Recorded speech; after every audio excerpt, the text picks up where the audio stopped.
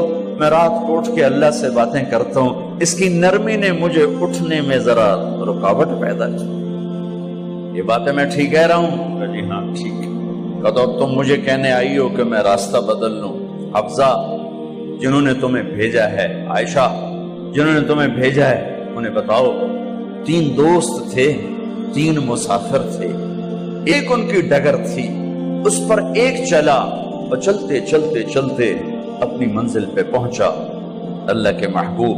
پھر دوسرا چلا اور اسی ڈگر پہ چلا اور چلتے چلتے اپنی منزل پر پہنچا ابو بکر صدیق. اب تیسرا چل رہا ہے، اگر انہی کی راہ پہ چلے گا تو ان تک پہنچے گا. ادھر ادھر ہو گیا، بھول بھٹک جائے گا. انہیں جا کے بتا دو کہ جس راہ پر میرے دونوں ساتھی چلے میں اسی پہ چلتا رہوں یہاں تک کہ میرا اللہ مجھے میرے ساتھیوں سے ملا دے. اللہ نے کیسے ملایا؟ نماز میں خنجر لگا، نماز فجر کی نماز پڑھا تھا. اب ایک دم گرے، وہ چھپا ہوا تھا ابو لولو مجوسی، اس نے 7 وار کیے خنجر کے پیٹ میں. تو اب گرے تو پہلی صف والوں کو تو پتہ تھا، پیچھے نہیں. تو عبد الرحمن بن عوف لپک کے آگے مصلی پہ کھڑے ہو کے نماز شروع کر دی. اور چند آدمی اس کو پکڑنے کے لیے بھاگے. پھر اس نے آگے جا کے اپنے آپ کو خنجر مار کے اس نے خودکشی کر لی. اٹھا کر مکان پر لے گئے، دودھ پلایا گیا تو وہ آنتوں سے باہر نکل گیا. کہنے لگے موت کا پیغام آ گیا ہے. تو اپنے بیٹے کو بلایا کہ بیٹا جا کر اماں جان عائشہ سے کہو کہ عمر امیر المومنین نہ کہنا، اب میں امیر المومنین نہیں ہوں، کہنا کہ عمر بن خطاب اپنے دونوں ساتھیوں کے ساتھ قبر کی جگہ چاہتا. اگر مجھے اجازت مل جائے تو مجھے وہاں دفن کرنا، اگر اجازت نہ ملے تو مجھے عام قبرستان میں دفن کر دیں. عبداللہ بن عمر تشریف لے گئے تو اماں عائشہ بیٹھی رو رہی تھی. کہ اماں جان میرا باپ عمر بن خطاب اجازت چاہتا ہے قبر کی اپنے دونوں ساتھیوں کے ساتھ. تو حضرت عائشہ رضی اللہ تعالیٰ عنہا رونے لگی، پہلے بھی رو رہی تھی. کہا عبداللہ یہ جگہ تو میں نے اپنے لیے رکھی ہوئی تھی کہ میں اپنے خامند اور باپ کے ساتھ میں بھی ایک کونے میں سو جاؤں گی، لیکن اگر عمر کی خواہش ہے تو اس جگہ کا عمر مجھ سے زیادہ حقدار.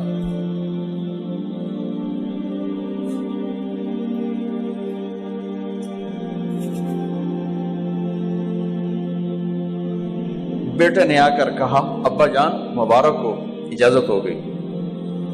کہا بیٹا ہو گئی، لیکن جب میری میت اٹھاؤ تو دروازے پر جا کر رکھنا اور ایک دفعہ دوبارہ پوچھنا. ہو سکتا ہے میرے شرم میں اجازت دی ہو اور میرے مرنے کے بعد انکار فرما دیں، تو ایک دفعہ دوبارہ پوچھنا، اس وقت پہ اجازت ملے تو پھر لے جانا ورنہ واپس لے جانا. حضرت علی اور حضرت حسن تشریف لائے جس دن انتقال ہو رہا ہے. تو گھبراہٹ دیکھی تو علی نے فرمایا عمر موت سے ڈر گئے ہو؟ کہ نہیں موت سے نہیں ڈرو، موت کے بعد کیا ہوگا اس سے ڈر گیا. یہ کون کہہ رہا ہے؟ میرے بعد کوئی نبی ہوتا تو عمر ہوتا، یہ وہ کہہ رہا ہے. یہ کون کہہ رہا ہے؟ آپ نے کہا آج رات میں جنت میں گیا تھا، میں نے ایک بڑا خوبصورت محل دیکھا، سونے چاندی زمر یاقوت موتیوں کا. میں نے کہا یہ کس کا ہے؟ تو مجھے کہا گیا یہ آپ کے غلام عمر بن خطاب کا ہے. کون کہہ رہے ہیں؟ موت کے بعد جو ہوگا اس سے ڈر رہا ہوں. کہ آپ مسجد میں انٹر ہوئے، مسجد میں ایسے لوگ تھے، ادھر ابو بکر تھے اور ادھر عمر تھے. آپ دیو آپ نے یوں ہاتھ پکڑ لیے، دونوں کے ایسے ہاتھ پکڑ لیے، ادھر ابو بکر ادھر عمر. کہ مجھے دیکھ رہے ہو؟ کہ جی. کہ قیامت کے دن میں ایسے اٹھوں گا کہ میرے ادھر ابو بکر ہوگا اور ادھر میرے عمر ہوگا. یہ عمر کہہ رہے ہیں اور سے نہیں ڈرا ہوں، موت کے بعد کیا ہوگا اس پہ ڈر رہا ہوں۔ تو حضرت علی نے فرمایا کیوں ڈرتے ہو؟ میں گواہی دیتا ہوں، میں نے کئی دفعہ اللہ کے محبوب سے سنا کہ جنت کے بڑی عمر کے، ایک تو نا جنت کے نوجوانوں کے سردار، وہ تو حسن حسین ہیں، میں نے کتنی دفعہ سنا اللہ کے نبی سے کہ جنت میں بڑی عمر کے لوگوں کے سردار ہیں ابو بکر اور عمر۔ تو آپ نے کہا قیامت کے دن گواہی دو گے؟ آپ نے کہا، حضرت علی نے کہا میں بھی گواہی دوں گا، میرا بیٹا حسن بھی گواہی دے گا۔ وہ حضرات تشریف لے گئے تو موت کی آہٹ کو محسوس کیا تو بیٹے کی گود میں سر تھا عبداللہ بن عمر کا بیٹا، یہ زمین پہ لٹا تھا۔ انہوں نے یہاں سے ہٹا کر یہاں سر رکھ دیا۔ وہ حق سنا نہیں کیا کہہ رہا ہوں، زمین پہ ڈال دے۔ ان کا جی نہیں چاہ رہا تھا، کیا کہہ رہا ہوں، زمین پہ ڈالو۔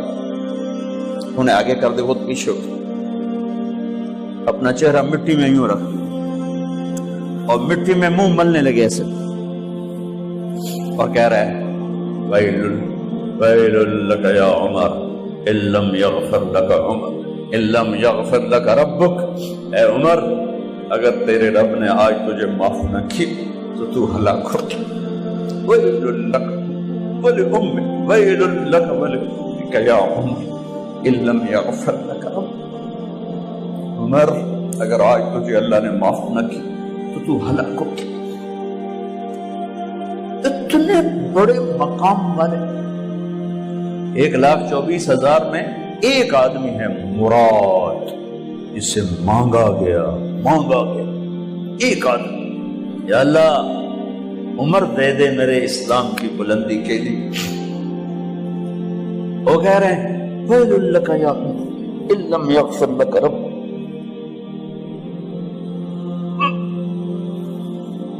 اے عمر تو برباد ہو گیا اگر تیرے رب نے تجھے معاف نہ کی۔ یہ کہتے کہتے کہتے کہتے جان نکل گئی۔ صہیب رضی اللہ عنہ نے آپ نے وصیت فرمائی تھی میرا جنازہ صہیب پڑھائے، رومی جنازہ پڑھایا گیا،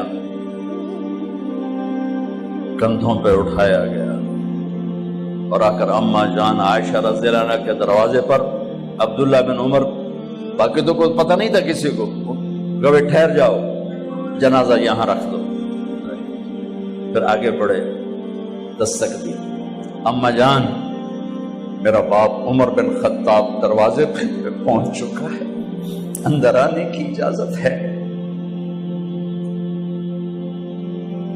تو اماں جان عائشہ نے فرمایا مرحبا بعمر، ہم عمر کو خوش آمدید کہتے اور باہر تشریف لے گئیں۔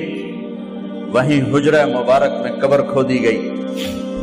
عبداللہ بن عباس فرماتے ہیں کہ میرے کندھے پر کسی نے ہاتھ رکھا تو میں نے یوں پیچھے مڑ کے دیکھا تو جناب امام المتقین حضرت علی کھڑے ہوئے رو رہے تھے اور فرما رہے تھے عمر مجھے پتا تھا تیرے سوا یہاں کوئی نہیں آ سکتا، مجھے پتا تھا یہاں کوئی آئے اور کوئی نہیں آ سکتا، چونکہ میں نے ہزاروں دفعہ سنا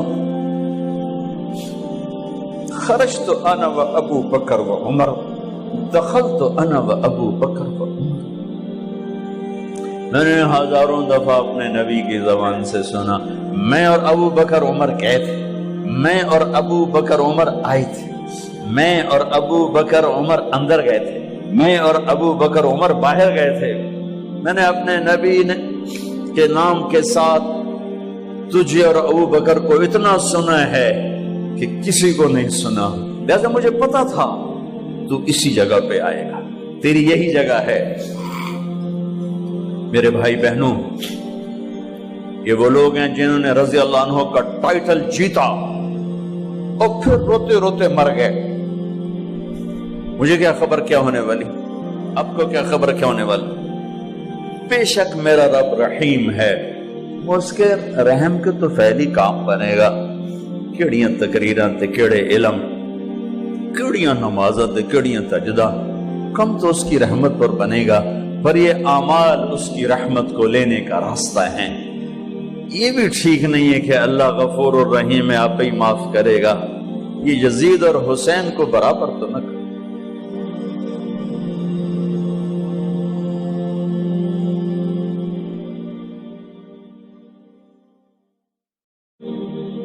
بائیس لاکھ مربع میل میں سلطنت پھیل گئی، اور حضرت عمر کا وہی دستور اللہ کے نبی کے زمانے والا، مہینے میں ایک دن گوشت کھانا ہے، چھنے ہوئے آٹے کی روٹی نہیں کھانی ہے، اور سخت لباس پہننا ہے۔ تو صحابہ آپس میں جمع ہوئے کہ اب حضرت عمر کو اپنا رویہ بدلنا چاہیے، کوئی خادم ہو، کوئی غلام ہو، کوئی لباس اچھا ہو، کھانا اچھا ہو۔ آپس میں بات، اچھا بھی کون بات کرے؟ حضرت علی نے فرمایا کوئی نہیں مانیں گے، کہا نہیں ہم بات کرتے ہیں۔ اچھا کون بات کرے؟ تو سارے ڈر کے کہنے لگے ہم تو نہیں کرتے۔ اچھا بھائی کون بات کرے؟ چلو حضرت عائشہ سے کہتے ہیں، حضرت حفصہ سے کہتے ہیں وہ بات کریں، چونکہ وہ اللہ کے نبی کی بیگمات ہیں تو ان کا ضرور وہ خیال بھی کریں گے، پروٹوکول بھی دیں گے۔ تو ایک بیٹی ہے حضرت حفصہ، یہ دونوں امہات المومنین تشریف لائیں۔ آپ اٹھ کے بیٹھ گئے،